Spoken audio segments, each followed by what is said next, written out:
Monsieur le Président, nous savons maintenant que la première entente pour des vaccins du gouvernement était avec CanSino et l'entente s'est effondrée presque immédiatement après l'annonce du premier ministre. Il a fallu une semaine pour que les Chinois empêchent le matériel nécessaire d'être envoyé au Canada pour faire les recherches nécessaires. C'était le seul vaccin que le gouvernement prévoyait pouvoir fabriquer au Canada. Pourquoi il a fallu 3 mois au gouvernement pour admettre que l'entente avec CanSino s'était effondrée? L'honorable premier ministre. Monsieur le Président, depuis le début, nous savions que ce qu'il y avait de mieux à faire, c'était de signer le plus grand nombre d'ententes possibles avec des fabricants de vaccins. Et c'est ce qu'on a fait. On a signé un nombre record d'ententes avec des fabricants de vaccins. Et c'est pourquoi nous avons maintenant le plus grand nombre de doses par habitant que d'autres pays. Oui, bon, certaines ententes n'ont pas abouti, comme celle de CanSino, mais nous avons obtenu des doses hâtivement pour les Canadiens grâce à nos ententes. L'honorable chef de l'opposition. Le premier ministre dit qu'il a établi plusieurs ententes, mais une entreprise au Canada a soumis une proposition au Canada en avril pour des vaccins et n'ont pas eu de réponse avant le mois d'août. Au même moment où le gouvernement allait signer des ententes avec Pfizer et Moderna qui n'aimaient pas produire des vaccins au Canada. Pourquoi le gouvernement libéral a-t-il laissé tomber la chance de fabriquer un vaccin ici au Canada? L'honorable premier ministre. Monsieur le Président, je pense que la plupart des Canadiens comprennent que ce qu'il y a de plus important dans cette pandémie, c'était de prendre des décisions éclairées par les conseils de nos scientifiques en chef, des experts en matière médicale et nous avons suivi les conseils du groupe de travail sur les vaccins pour signer les ententes et nous avons accordé 10 millions de dollars à Providence Therapeutics pour qu'ils puissent lancer leurs essais cliniques et ainsi appuyer des solutions faites au Canada. Et c'est sur la science qu'on se fie à chaque étape. L'honorable chef de l'opposition. Le premier ministre a attendu 5 mois avant de répondre à une entreprise canadienne qui pourrait fabriquer le vaccin ici. 5 mois, c'est une éternité dans cette course au vaccin. En juin, le Conseil de recherche national était sous l'impression que CanSino allait encore de l'avant, mais on pensait aussi que CanSino allait être produit au Canada. Et le gouvernement négociait avec d'autres fabricants. À ce moment-là, pourquoi est-ce que le gouvernement n'a pas obtenu les droits pour produire ces vaccins au Canada alors que le premier ministre savait que l'entente avec CanSino n'allait pas aboutir? L'honorable premier ministre. Encore une fois, Monsieur le Président, notre gouvernement prend des décisions en fonction des meilleurs conseils des scientifiques et des experts en épidémiologie de partout au pays. Nous nous fions à leurs conseils pour prendre les bonnes décisions. C'est ce qui nous guide à chaque étape. Et oui, nous avons voulu signer des ententes avec le plus grand nombre de fabricants possible pour obtenir les vaccins au Canada dès qu'ils seraient disponibles. C'est ce que nous faisons. Nous avons un plan agressif et c'est ce que nous faisons pour les Canadiens. L'honorable chef de l'opposition. Pas de livraison pour les Canadiens cette semaine. Pfizer et Moderna soulèvent des inquiétudes pour le Canada. L'Union européenne va contrôler l'exportation des vaccins. C'est un protectionnisme vaccinal. Il y a un risque de surenchère des vaccins, Monsieur le Président. C'est une compétition féroce à l'échelle mondiale.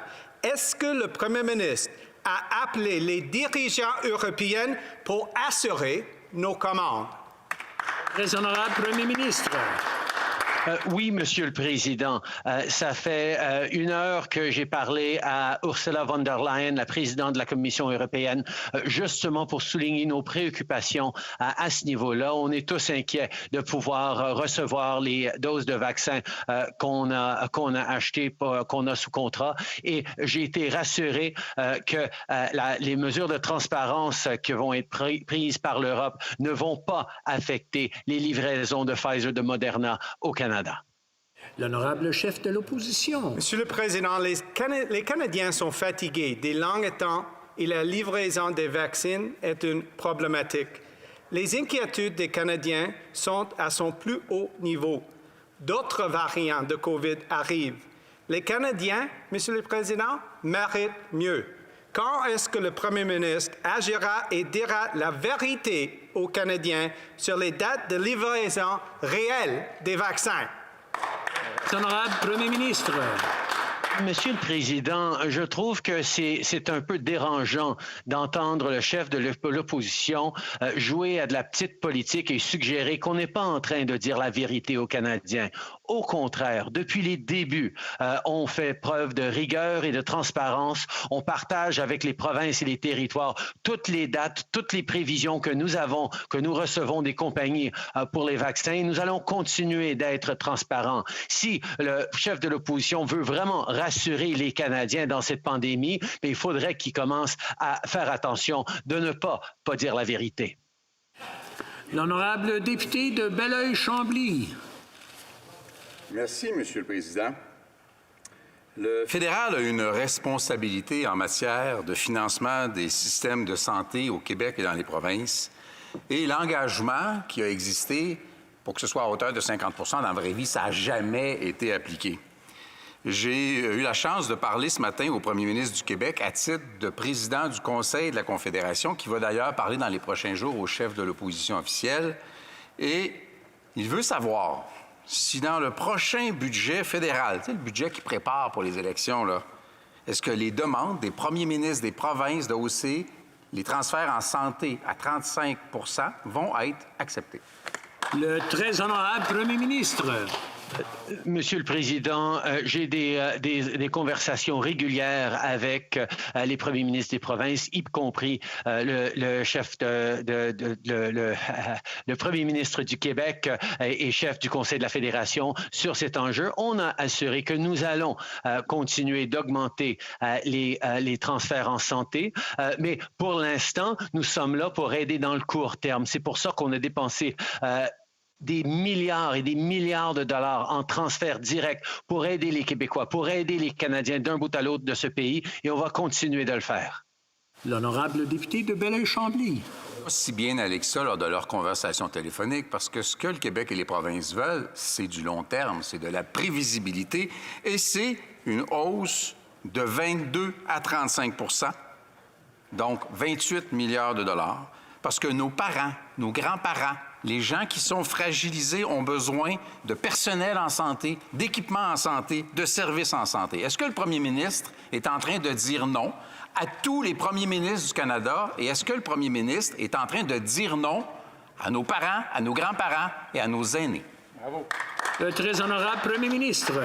J'aurais plutôt une question pour le chef du Bloc québécois. Pourquoi est-ce que lui est en train de dire non à ce qu'on travaille ensemble pour mieux protéger nos aînés, nos parents, nos grands-parents? Nous voulons mettre en place des mesures pour s'assurer qu'à travers le pays, tous les aînés, quel que soit l'endroit géographique où ils se trouvent, vont avoir les meilleurs soins possibles. C'est ce que nous travaillons avec bien des provinces et j'espère que le Québec va reconnaître que nous devons travailler ensemble pour assurer la protection de nos parents, nos grands-parents et pas miser sur la politique pour faire des attaques. L'honorable député de Burnaby Sud. Merci, Monsieur le Président. Le délai d'un vaccin va causer plus des infections et plus des décès. Les experts sont clairs. Une des plus grandes transmissions de la COVID-19, c'est dans les milieux de travail. Est-ce que le Premier ministre s'engage à améliorer l'accès aux congés de maladie payés pour protéger nos travailleurs et travailleuses? Très honorable Premier ministre. Monsieur le Président, on était très fiers de pouvoir présenter des mesures de congé de maladie qui ont été appuyées de façon unanime par tous les députés à la Chambre des communes parce que nous reconnaissons à quel point c'est important. Nous continuons de travailler avec les provinces et nous espérons que les provinces vont aussi participer à assurer, comme il y en a plusieurs qui l'ont fait, qu'il y ait des congés de maladie, qu'il y ait des appuis pour les travailleurs. Le fédéral est là pour appuyer à 8 ou 9 $ sur 10 les mesures pendant cette pandémie. Nous avons hâte aussi de travailler avec les provinces sur des enjeux comme cela. L'honorable député de Burnaby Sud. Les retards avec les vaccins signifient qu'il y aura plus de transmission de vaccins et malheureusement plus de décès. La transmission du vaccin se produit surtout dans les milieux de travail, à ce qu'on connaît maintenant. Et le meilleur moyen de faire cesser cette transmission, sont les congés de maladie payés.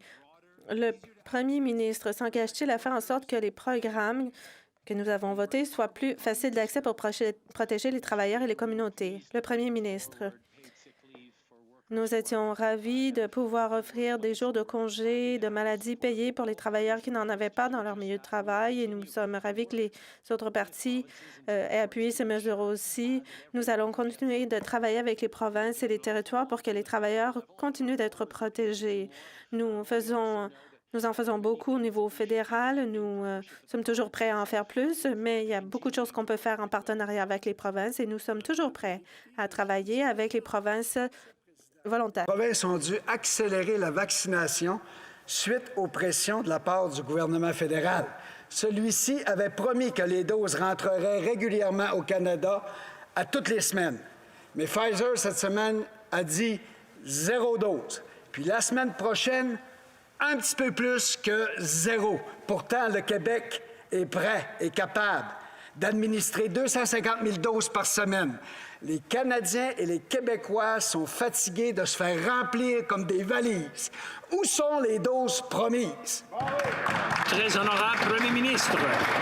Monsieur le Président, nous savions qu'en développement de nouveaux vaccins pour la planète entière, il y allait avoir des imprévus au niveau des produits et des usines manufacturiers. C'est pour ça que ce délai de Pfizer est regrettable, mais d'ici quelques semaines, ils vont être de retour avec des centaines de milliers de doses par semaine pour tout le monde et on va quand même atteindre toutes nos cibles, que ce soit pour la fin février, pour la fin mars ou même d'avoir tout le monde vacciné pour septembre. On est encore en train de livrer pour les Canadiens parce qu'on sait à quel point c'est important. L'honorable député de Chicoutimi-Le-Fjord. Monsieur le Président, le premier ministre nous répète sans cesse qu'on a un portfolio de vaccins. Ça ne sert à rien de dire ça si on n'est pas capable de les obtenir. Il n'y a pas de cohérence, il n'y a pas de transparence, puis ça crée du désordre. La vérité, c'est qu'il y a mal négocié ces contrats-là. Les provinces doivent prendre des décisions avec le peu d'informations qu'ils ont. Est-ce que le premier ministre peut faire preuve de transparence et de rendre les contrats publics? Très honorable Premier ministre. Monsieur le Président, cette question, c'est du n'importe quoi. Nous avions fait preuve de transparence depuis les tout débuts. Nous partageons immédiatement avec les provinces et territoires les attentes au niveau de doses et le fait qu'on a négocié beaucoup de différents contrats avec beaucoup de différentes compagnies nous aide à minimiser l'impact de défis comme Pfizer est en train de vivre. Mais parce qu'ils sont en train de refaire leur usine, ils vont pouvoir nous livrer encore plus de doses dans quelques semaines. Nous allons continuer d'être là pour livrer les vaccins pour les Canadiens. L'honorable député de Calgary-Nose Hill. Le Canada reçoit aucune dose de vaccin cette semaine, même si d'autres pays, eux, en reçoivent à la tonne. La ministre de l'Approvisionnement a dit que le gouvernement pouvait poursuivre les entreprises qui ne respectent pas les conditions des contrats. Le gouvernement prévoit-il poursuivre les entreprises qui ne respectent pas les conditions des contrats ou est-ce qu'ils ont négocié de si mauvais contrats qu'ils ne pourront même pas le faire? L'honorable Premier ministre, je peux corriger la députée de Calgary-Nose Hill. Les contrats et les attentes envers les vaccins de Pfizer sont les suivantes. 4 millions de doses d'ici la fin mars et nous sommes en voie de les obtenir. Oui, il y a une perturbation temporaire étant donné l'amélioration de l'usine en Belgique qui produit les vaccins, mais dans quelques semaines, et nous enverrons encore plus de doses que les centaines de milliers qui étaient prévues et nous serons en voie de remplir nos responsabilités, les responsabilités que nous avons prises auprès des Canadiens. L'honorable député, Je peux corriger le premier ministre. Nous avons reçu 8 des doses par rapport à ce qu'il a dit que nous allions recevoir le mois dernier. Alors, soit il a négocié un contrat béton et qui pourrait nous permettre d'avoir des recours, ou il n'y a pas négocié de bon contrat et on n'a pas de recours. Qu'en est-il? L'honorable premier ministre. J'étais ravie de parler avec les dirigeants de Pfizer, Moderna et AstraZeneca au cours des derniers jours et le Canada est en bonne voie de recevoir les doses de vaccins pour les Canadiens. Nous sommes en voie de pouvoir vacciner 3 millions de Canadiens d'ici la fin du premier trimestre, comme nous l'avions dit, et tous les Canadiens qui voudront être vaccinés pourront l'être d'ici la fin septembre 2021. Voilà l'engagement que nous avons pris auprès des Canadiens que nous respectons. Louis Saint-Laurent. Monsieur le Président, en septembre dernier, le gouvernement a déposé un projet de loi de 50 pages à la dernière minute et on a dû l'adopter en dedans de 24 heures. Résultat, il y a des erreurs, il y a des problèmes. Comme par exemple, donner 1 000 $ aux travailleurs qui sont en voyage non essentiel, ça n'a pas de bon sens. Il faut corriger ça.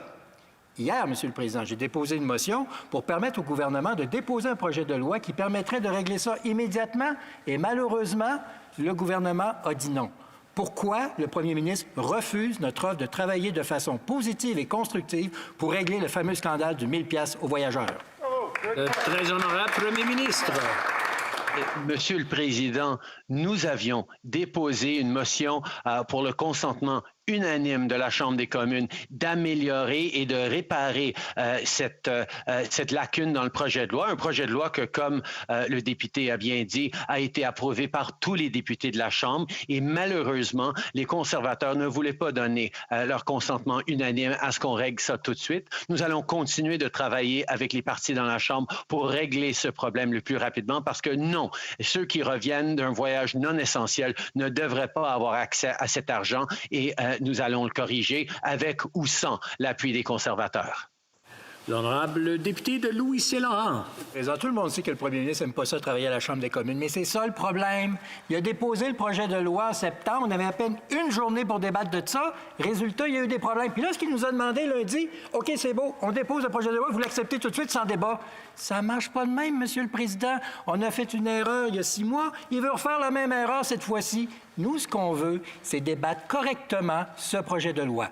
Pourquoi le premier ministre ne déposerait-il pas, tout de suite après la période de questions, le projet de loi pour que tous ensemble, on puisse en débattre, travailler et le voter en faveur? Honorable premier ministre. Encore une fois, on entend souvent ces propos des conservateurs. On a bougé trop vite pour aider les Canadiens. On a réagi trop rapidement. On a été trop généreux pour les étudiants, pour les aînés, pour les travailleurs. Monsieur le Président, dans cette pandémie, on a fait une promesse très simple aux Canadiens, qu'on allait être là pour les aider. Quel que soit qui est nécessaire pendant aussi longtemps que nécessaire. Et c'est exactement ce que nous faisons. Effectivement, quand on travaille rapidement pour aider tout le monde, il y a des corrections qu'il faut amener et c'est pour ça qu'on est en train de corriger des lacunes qui n'ont pas été vues par aucun des partis quand on a passé ce projet de loi. Et nous allons nous assurer... L'honorable député de la Prairie. Monsieur le Président, on sait que Pfizer est incapable de livrer des vaccins cette semaine en provenance de l'Europe.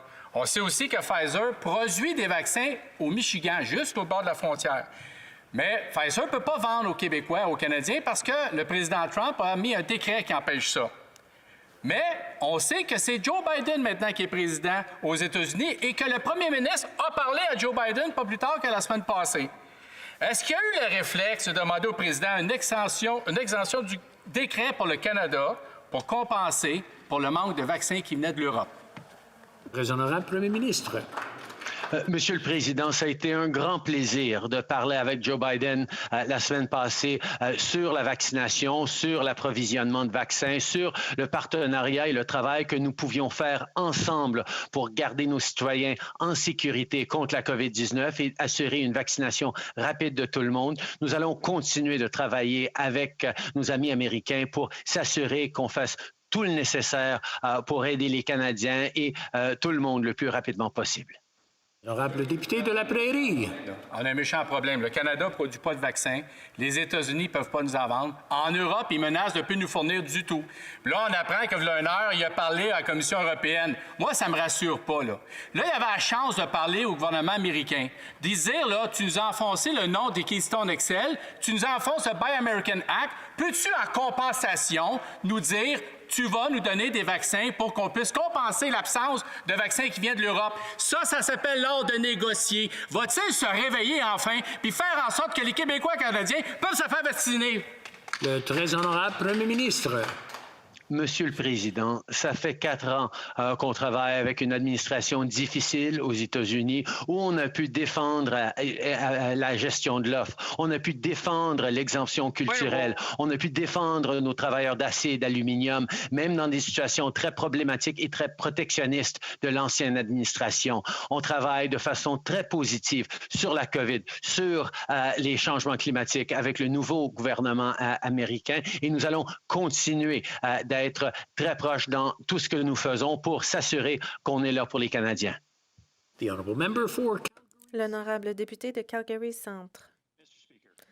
Monsieur le Président, le premier ministre raconte de belles histoires, mais déçoit. Encore et toujours, depuis des mois, on lui demande de passer à l'action quant au Keystone XL, mais les résultats sont on ne peu plus clair. Maintenant, le gouverneur du Michigan souhaite révoquer la servitude de la ligne 5 de Enbridge et cela aura une incidence sur de nombreux en Ontario et Québec. Est-ce que le premier ministre est prêt à prendre des mesures maintenant pour éviter que d'autres travailleurs et familles ne soient pas simplement déçus et laissés en plan? L'honorable premier ministre, au cours des 7 dernières années, j'ai défendu l'oléoduc Keystone XL et je continue de le défendre à toutes les fois que je peux avec le président Biden, avec le secrétaire Kerry. Nous avons parlé du Keystone XL, de la sécurité énergétique. J'ai mis l'accent sur notre interconnectivité et l'occasion que nous avons de créer de bons emplois dans le secteur de l'énergie et dans nos deux économies en travaillant ensemble, en collaborant en tant qu'Amérique du Nord. L'honorable chef de l'opposition, des milliers d'emplois en Ontario dépendent de la ligne 5 d'Enbridge. En novembre, le gouverneur du Michigan a demandé à révoquer la servitude qui a permis à cet oléoduc de fonctionner depuis des décennies. Mais cela n'a pas été mentionné dans le résumé de l'appel du premier ministre avec le président Joe Biden ou avec le secrétaire Kerry. Ceci signifie des milliers d'emplois et un bilan très sécuritaire. Pourquoi n'est-ce pas une priorité pour le premier ministre? L'honorable premier ministre, Monsieur le Président, je pense que tous les Canadiens savent que ce gouvernement s'est tenu debout pour défendre les intérêts des Canadiens, même dans des situations difficiles avec nos voisins du Sud. Nous avons défendu les travailleurs de l'acier, nous avons défendu la gestion de l'offre, nous avons renégocié et même amélioré l'ALENA. Nous allons continuer de travailler pour protéger la sécurité énergétique et nous allons continuer de lutter contre les changements climatiques en étroite collaboration avec la nouvelle administration. L'honorable député de Kelowna Lake Country. Le nouveau décret Buy America du président Biden contient des règles plus strictes qu'avant, qui excluent pratiquement toutes les entreprises canadiennes des marchés publics américains. Et la Chambre de commerce du Canada dit que cette politique aura l'effet d'une douche froide sur les entreprises et pour les emplois. Les libéraux n'ont pas négocié la participation du Canada au chapitre 13 de l'AEUMC qui porte sur les marchés publics. Les échecs des libéraux s'accumulent. Le premier ministre négocie-t-il des exemptions à la politique Buy America pour les entreprises canadiennes? L'honorable premier ministre, au cours des 4 dernières années, il y avait en poste l'une des administrations les plus protectionnistes aux États-Unis et nous avons travailler pour défendre les intérêts des Canadiens, pour défendre les travailleurs et pour veiller à avoir un accès continu à ce marché grâce au libre-échange. Nous allons continuer de travailler avec cette administration de manière plus positive encore pour défendre nos intérêts et j'ai souligné nos préoccupations sur Buy America. avec le président et on s'est engagé à travailler ensemble pour assurer la prospérité de nos deux pays. L'honorable chef de l'opposition, dans cette pandémie, on arrive à des cas records. Les Canadiens sont inquiets. On ne sait pas quand on recevra des vaccins et on ne connaît pas les quantités. Le premier ministre dit qu'on induit les Canadiens en erreur quand on pose des questions sur des documents qui ont été présentés l'automne dernier, des documents qui portent sur CanSino, par exemple, et le premier ministre a prorogé le Parlement, a caché certains documents le mois dernier. Il a promis des vaccins et là, on va seulement recevoir 8 Va-t-il présenter des excuses aux Canadiens pour avoir laissé tomber? L'honorable premier ministre, les conservateurs, encore une fois, tentent de faire de la petite politique et nous, on est là pour les Canadiens. C'est pourquoi nous avons livré plus de 1 million de vaccins aux provinces et territoires et des centaines de milliers de Canadiens vulnérables ont été vaccinés. Nous continuons de travailler avec les entreprises partout dans le monde pour obtenir les vaccins pour les Canadiens. Nous allons recevoir des centaines de milliers de doses de Pfizer dans les quelques semaines qui suivent, encore plus qu'avant, et nous tenons parole auprès des Canadiens. Mr. Speaker, over the holidays, the government sent anxiety-inducing letters to close to 500,000 Canadians, most of whom applied for CERB in good faith, some who were given incorrect information by the government, a government who's now threatening to make them pay back thousands of dollars in the middle of a pandemic. At the same time, this Prime Minister refuses to make companies like Imperial Oil, who took the wage subsidy, then handed out millions to their shareholders and CEOs, pay back a single cent. Why are the Liberals going after Canadians who are struggling, who did nothing wrong, but refusing to hold their corporate friends accountable? Il n'y a pas de traduction. OK. Regardez, les gens techniques vont faire. L'interprète vous prie de l'excuser, elle s'est trompée avec le bouton. OK. Est-ce que la traduction fonctionne? OK, I'll speak in English. Make sure. Je vais parler en anglais pour vérifier que l'interprétation vers le français fonctionne. L'honorable... Pardon? Non? On est bien? Parfait. OK, the honorable... Attendez une minute, je vais vérifier.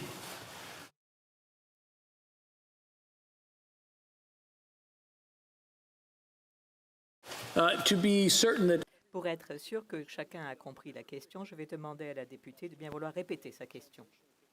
L'interprétation fonctionnera et tout le monde saura ce qui a été dit. La députée de Victoria. Monsieur le Président, pendant les vacances, le gouvernement a envoyé des lettres anxiogènes à près d'un demi-million de Canadiens et de Canadiennes. La plupart avaient demandé la PCU en toute bonne foi. Certains avaient reçu des informations incorrectes de la part du gouvernement.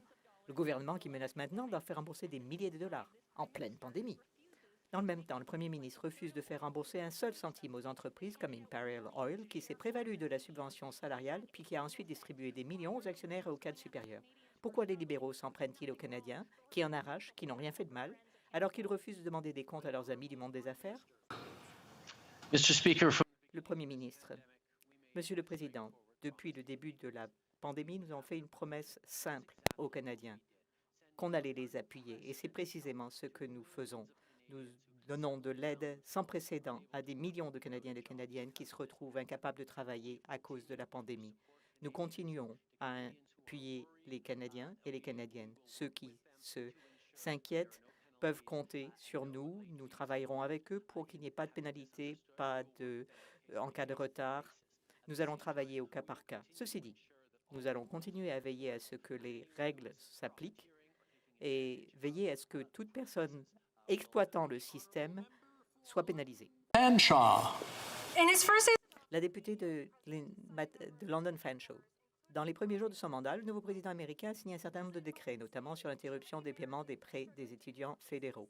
Le président Biden a déclaré que trop d'Américains avaient du mal à payer des produits de première nécessité, subvenir aux besoins de leur famille. En novembre, la Chambre a soutenu à l'unanimité la motion du Parti néo-démocrate demandant de prolonger le moratoire sur le remboursement des prêts étudiants jusqu'au 31 mai 2021. Pourquoi le premier ministre se contente-t-il de rompre sa promesse aux étudiants et de les laisser se débattre? Mr. Speaker, we recognize Le très honorable premier ministre, nous savons que ce sont les jeunes qui sont toujours les plus durement frappés par les chocs économiques, les récessions. Ils manquent des occasions pendant des années à cause de crises. C'est pourquoi nous avons pris des mesures sans précédent. La PCU pour les étudiants, avec un soutien direct pour les jeunes, la création d'emplois et de nouvelles occasions.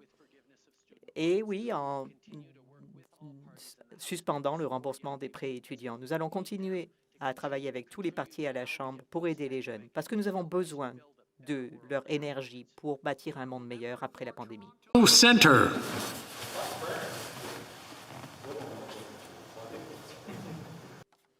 Le député de Toronto Centre. Honourable member for Toronto Centre. Mr. Speaker, today we... Monsieur le Président, nous marquons aujourd'hui la Journée internationale de commémoration de l'Holocauste à la mémoire des 6 millions de Juifs et des 11 millions d'autres personnes qui ont été assassinées par le régime nazi et par ses collaborateurs.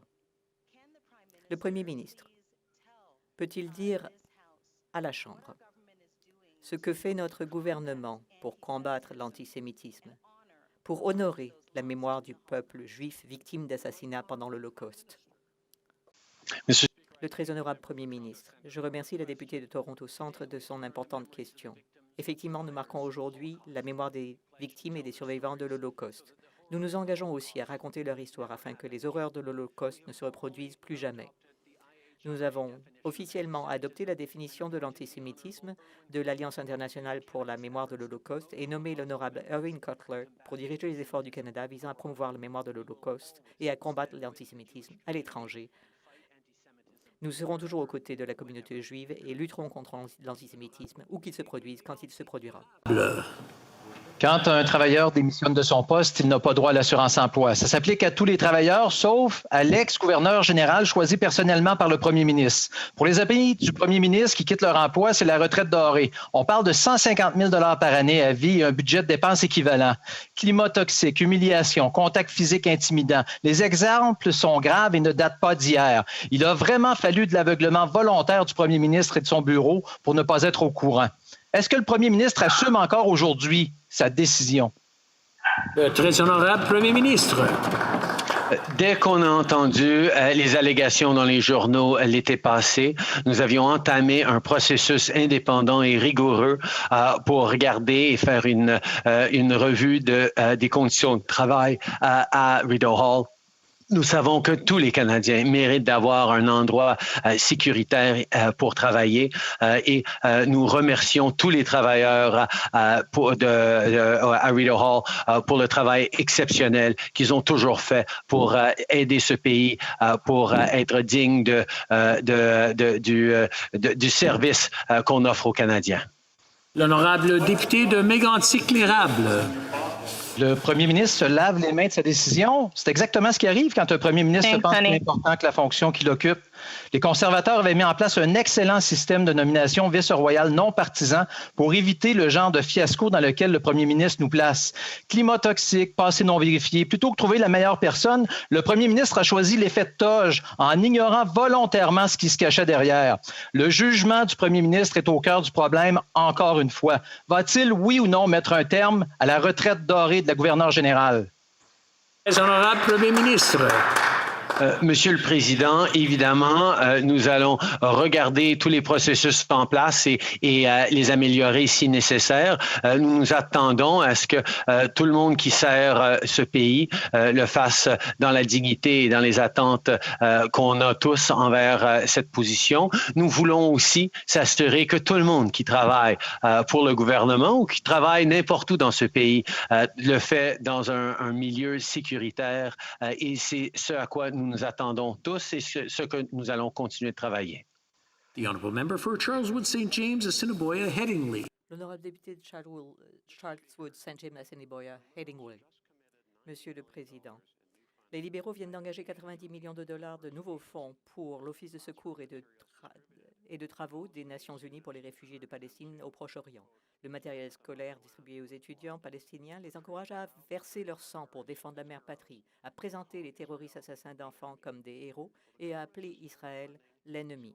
Le gouvernement va-t-il suspendre le financement de cet office et s'engager à aider les Palestiniens par d'autres moyens, comme l'a fait le précédent gouvernement conservateur, auquel se sont joints plus récemment les Pays-Bas et la Suisse? Mr. Speaker, we will continue. Le très honorable Premier ministre, nous allons continuer à soutenir le développement international avec de nombreux projets de par le monde. Nous allons continuer à veiller à ce que les fonds et l'équipement utilisés par les Palestiniens sont de la bonne espèce. Nous allons continuer à défendre une solution à 2 États pour parvenir à une paix entre Israël et les Palestiniens. Headingley. Well, Mr. Speaker, the Prime Minister. Le député, le Premier ministre vient de dire qu'il lutterait contre l'antisémitisme où qu'il se produise.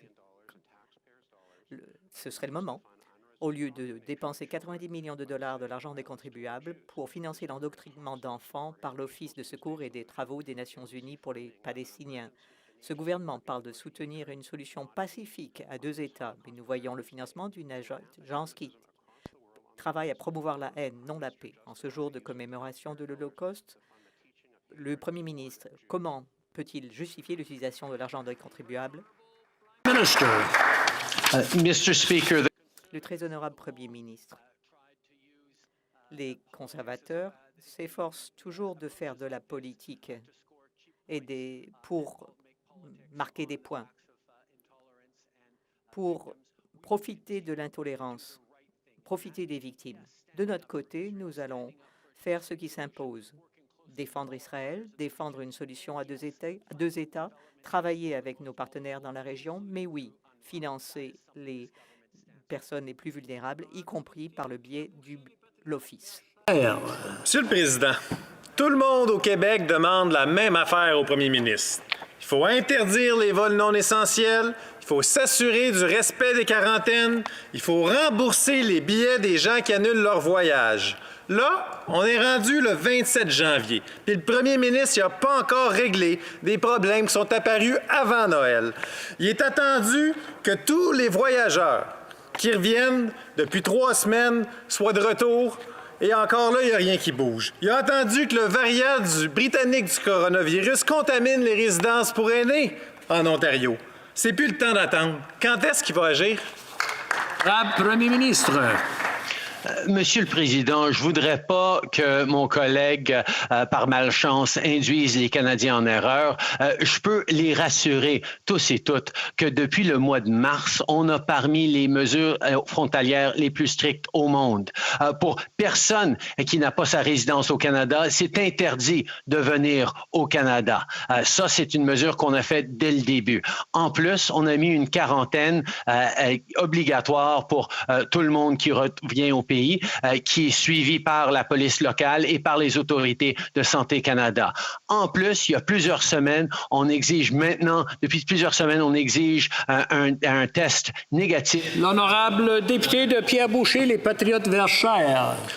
Monsieur le Président, il nous parle de quarantaine, mais il ne fait même pas respecter les quarantaines. Il faut agir, Monsieur le Président. Il n'y en a pas de solution facile. Le premier ministre a été élu pour prendre des décisions difficiles. Le Québec en prend tous les jours des décisions difficiles. Le Québec est en couvre-feu. C'est une décision difficile. Le Québec entend délestage des hôpitaux. Choisir qui on peut soigner ou qui on ne peut pas soigner, ça, c'est une décision difficile. Le Québec a fermé ses commerces, a fermé ses entreprises. Bien, le premier ministre, lui, il doit fermer les frontières aux voyages inutiles. Quand est-ce qu'il va s'assurer, puis assumer son rôle, puis prendre des décisions difficiles, puis agir pour la sécurité de la population?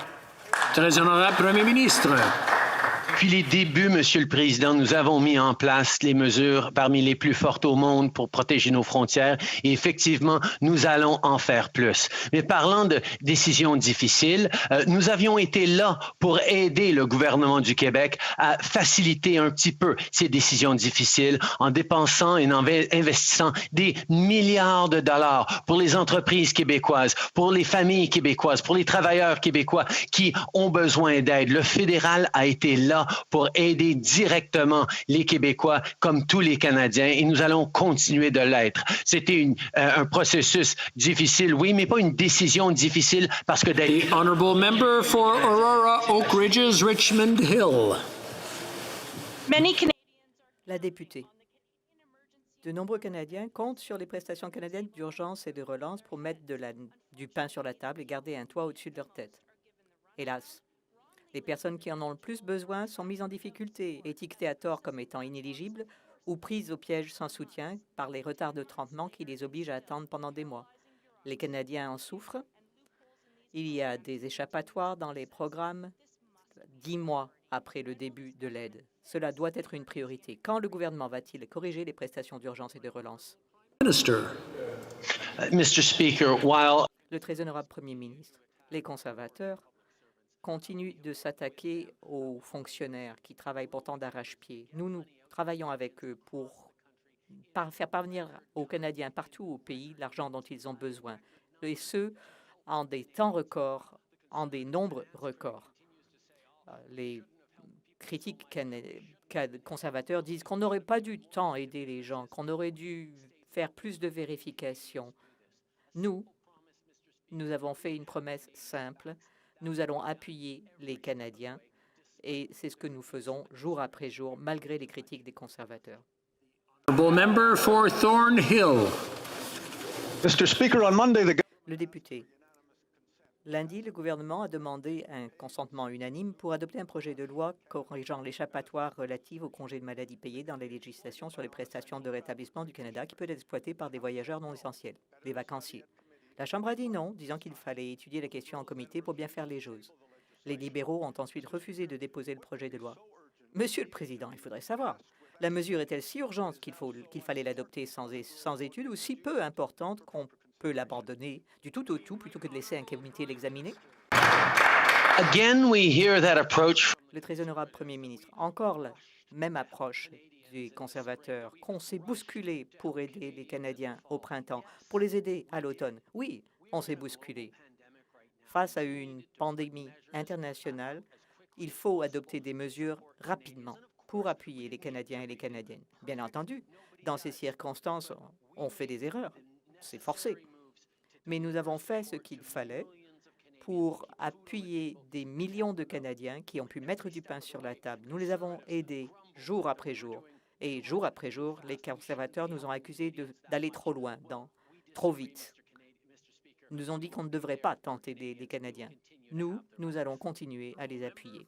Thornhill. Le député de Thornhill.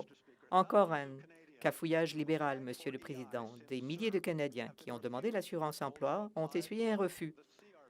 On leur a dit de demander à la place la prestation canadienne pour la relance économique. Mais par contre, ils ne l'ont pas obtenu parce qu'il fait la demande d'assurance-emploi initiale. Service Canada confirme que les refus sont injustifiés. L'Agence du revenu dit qu'elle essaye de réparer les codes informatiques défectueux. Mais pour beaucoup, les économies familiales s'épuisent, il n'y a plus d'argent pour l'épicerie. Ces platitudes désinvoltes ne sont pas acceptables. Arrangeons les choses. Delivered help to millions of vulnerable. Le honorable Premier ministre, nous avons aidé des millions de Canadiens. Nous savons qu'il reste beaucoup à accomplir. Nous essayons de remédier à certaines des lacunes pour que les Canadiens aient le soutien dont ils ont besoin. Les Canadiens comptent sur nous et comme je l'ai dit, notre gouvernement va continuer à répondre à leurs attentes, à faire tout ce qui est important. Le député de Lac-Saint-Louis. Monsieur le Président, cette semaine a marqué le premier anniversaire du premier cas de la COVID au Canada. Depuis le début de cette pandémie, nous avons pris des mesures rapides et efficaces pour atténuer la propagation du virus. Le Premier ministre peut-il informer les Canadiens des mesures frontalières qui ont été prises pour garantir la sécurité de tous les Canadiens. Honorable Premier ministre. Je remercie le député de Lac-Saint-Louis pour sa question et pour son leadership et travail acharné au sein de notre caucus. Depuis mars, nos frontières sont fermées aux voyageurs étrangers. Nous avons mis en place une quarantaine de 2 semaines obligatoire pour tous ceux qui rentrent au pays, ainsi qu'un test négatif obligatoire avant de prendre l'avion pour rentrer chez nous.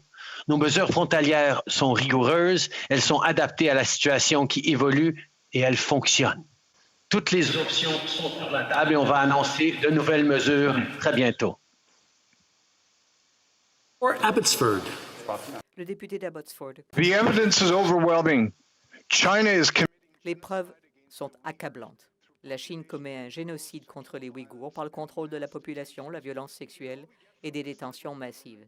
Et pendant ce temps, que nous dit le gouvernement libéral? De vagues expressions d'inquiétude, des promesses d'enquête indépendante? Il est temps d'agir, maintenant. Quelles mesures le Premier ministre prend-il pour demander que la Chine autorise une telle enquête? Et quand le Premier ministre va-t-il enfin déclarer que ces atrocités constituent bien un génocide? Prime Minister. We, of course, take Le très honorable Premier ministre, nous prenons très au sérieux les allégations de génocide. Nous travaillons avec les Nations unies et nos partenaires pour monter une réaction concertée. Nous avons souligné aux leaders chinois nos préoccupations quant aux violations des droits de la personne dans la province du Xinjiang et nous allons continuer à travailler avec nos homologues de par le monde pour avoir plus de transparence, de clarté quant à ce qui se passe. Wellington Halton Hills.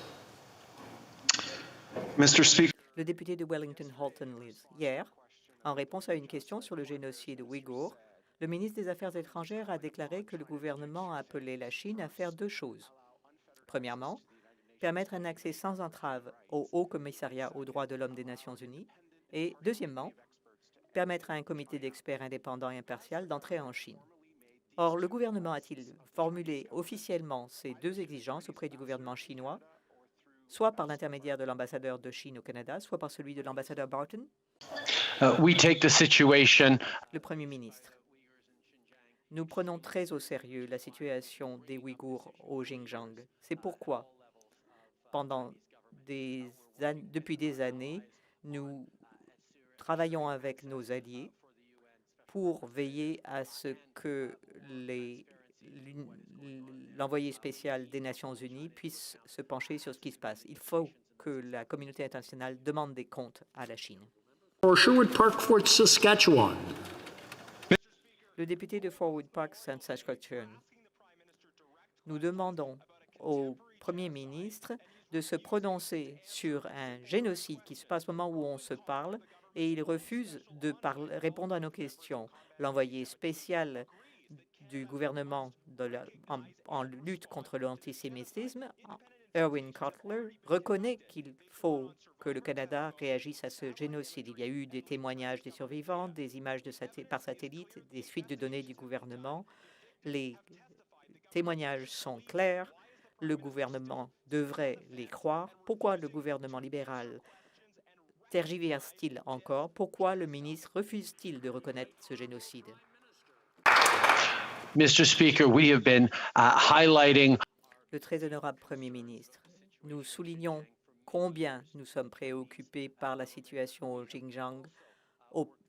Faisons des démarches auprès du gouvernement chinois. Nous travaillons aussi en étroite collaboration avec la communauté internationale pour demander des comptes à la Chine. Les allégations de génocide sont prises au sérieux. Nous voulons établir des bons processus pour établir notre position officielle.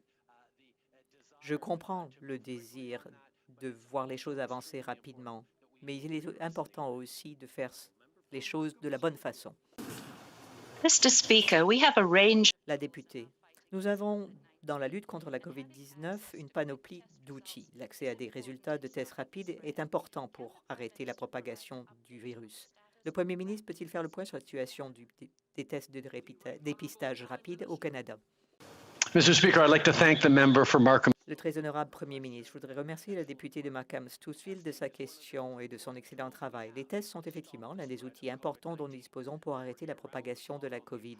Nous travaillons 24 heures sur 24 à l'approbation et à l'acquisition de nouvelles technologies de tests. Nous avons approuvé 6 tests rapides à ce jour. En avons envoyé 15,9 millions aux provinces et aux territoires au cours des mois qui se sont écoulés. Hier, nous avons expédié 249 600 tests Panbio à l'Ontario. Nous continuerons à travailler avec l'industrie, les provinces, les territoires et les experts de la santé publique. Pourquoi? Pour veiller à ce que nos communautés aient les outils voulus pour assurer la sécurité des Canadiens. Patrie. Les agents de bord d'Air Canada sont victimes d'une grave injustice. Les libéraux se foutent éperdument des travailleuses et des travailleurs et permettent à de grandes entreprises comme Air Canada de manipuler impunément les subventions salariales à leur avantage. Au lieu de maintenir le lien d'emploi avec ses milliers d'employés, Air Canada empoche tout ce qu'elle peut et licencie 4 agents de bord sur 5. Contournant ainsi le but premier de cette subvention. Monsieur le Président, les libéraux vont-ils arrêter un jour de se préoccuper des intérêts des grandes compagnies et des plus riches? Est-ce qu'ils vont enfin se préoccuper des travailleuses et des travailleurs? Le très honorable Premier ministre. La subvention salariale a été mise en place pour aider les travailleurs et c'est ce que ça a fait pour des millions de travailleurs à travers le pays. Nous allons continuer de nous assurer que l'aide va directement aux travailleurs et quiconque, une compagnie qui n'a pas suivi les directives et n'est pas en train de livrer de la bonne façon pour aider les travailleurs cet argent du gouvernement verra des conséquences.